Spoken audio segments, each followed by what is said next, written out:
je suis ravi de vous retrouver, j'espère que vous allez bien. Alors, perdons pas de temps, découvrons la question du jour dans cette petite enveloppe. Euh, je vous promets, je travaille avec des chippies. Avec une chippie, en tout cas, Émilie, ma productrice. Émilie sait que maintenant, vu mon âge avancé, j'ai besoin de lunettes et elle a fait exprès d'écrire la question en tout petit. Donc, il n'y a pas de problème. J'assume, je vais mettre mes lunettes. En plus, ça l'amuse Émilie parce que mes lunettes s'allument. Voilà. Alors, la question du jour, c'est cher Bruno. J'ai un nouveau copain, il est beau comme un dieu. Déjà, elle n'a pas tout perdu. Ouh là, je vais éteindre parce que là, franchement, vous allez en prendre plein la vue. Mais après plusieurs semaines de relation, il s'est mis à me lécher les orteils à chaque fois que l'on a un rapport. Au début, ça me faisait rire, je suis chatouilleuse, mais il le fait pendant des heures et ça me dégoûte. Je n'ose pas le lui dire. Alors, Tina, dans une relation, qu'elle soit nouvelle ou ancienne, bon, c'est vrai qu'on évolue, on essaie des choses, on a entendu parler de certaines pratiques ou quoi que ce soit, on veut à la limite les tester, mais quand on fait l'amour, on est deux.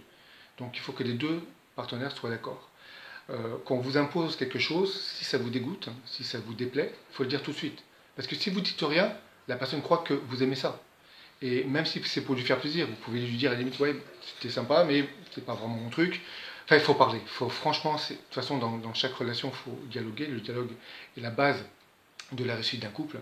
Donc, qu'il vous lâche les orteils, qu'il vous lâche les oreilles, qu'il ait d'autres fantasmes, des fois un petit peu plus ou moins ragoûtants, n'hésitez pas à le dire tout de suite que ça ne vous convient pas.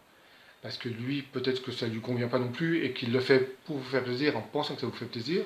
Voilà. Donc je crois que le plus simple, c'est voilà, c'est de lui dire.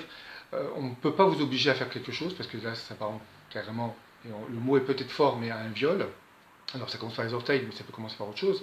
Là, c'est du fétichisme, donc c'est une pratique sexuelle qui est tout à fait normale, mais normale, voilà, qui est dans les normes entre guillemets, parce qu'il n'y a pas de, on ne force pas les gens ou quoi que ce soit, enfin, il n'y a pas de truc malsain, c'est un fantasme entre des autres, comme les autres à la limite, mais surtout, dites-le si ça ne vous convient pas.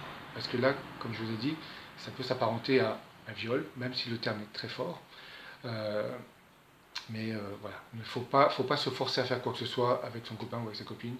Il faut que ce soit naturel, il faut que ce soit un bon moment à passer ensemble, un bon long moment carrément, et que ce soit du plaisir pour tout le monde. Ok?